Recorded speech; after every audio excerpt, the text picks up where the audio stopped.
بسم الله الرحمن الرحیم.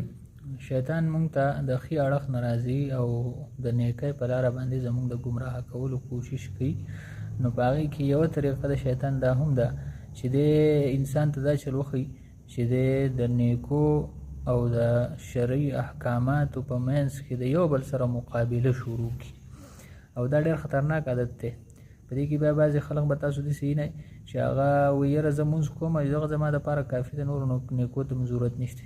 بعضې خلک پکې داسې چې هغه وایي یاره زما معاملات صفا دي، د خلقو سره مې لین دین، د خلقو سره مې هغه سلوک دا صفا دی او د اسلام مطابق دی، نو اوس ما ته د مونځ هم ضرورت نشته، د نورو څیزونو ما ته ضرورت نشته.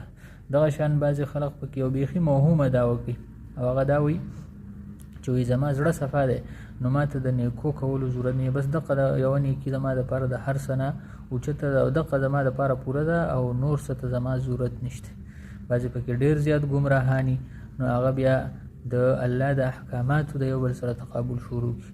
یاره وایي ته حج له ځې او ته عمرې له ځې، نو د دې په ځای د غریب مرسته ولې نه کوې؟ نو دا طریقه د شیطان خونه ده. د اسلام احکامات دا ټول په ټوله مونږ ته متوجه دي. داسې نه ده چې زه یو کار کوم نو د دې په وجه باندې نور کارونه، نور احکامات دا ماته معاف شو، او زه په یو نیکۍ کې ډېر زیات ځان کړوم نو د دې په وجه باندې ماته نورې نیکۍ ټولې هغه معاف کړی شوې. دا خبره صحیح نه ده. هغه چېرته مونږ عام طور په خپلو معمولاتو کې وګورو، لکه زمونږ غذایي ضروریات دي، د بدن د جسم ضروریات دي. مونږ یو سړی وایي یاره زه صرف روټۍ خورم، زما خو سالن ته ضرورت نشته، یا داسې یو سړی دی چې هغه وایي زه خوراک کوم نو زما څښاک ته ضرورت نشته، یا پکې څوک داسې وي چې هغه وایي زما خوراک او څښاک کوم نو زما ساه اخیستلو ته ضرورت نشته. نو دا ټولې د لیونو خبرې دي. دا هر یو ضرورت په خپل ځای باندې. دغه مثال د اسلامي احکاماتو هم دی. د اسلام هر یو حکم په خپل ځای باندې لازمي او ضروری دی، او دغه منل دي.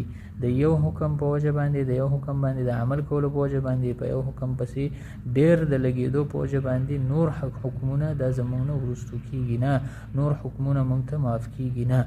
نو د شیطان د دې دوکې نه د ځان د بچ کولو انتهایی ضرورت دی چې په دې سره انسان د ډېرو زیاتو نیکو نه محرومه پاتې شي او د صرف او صرف په یو نیکۍ پسې ونخلي.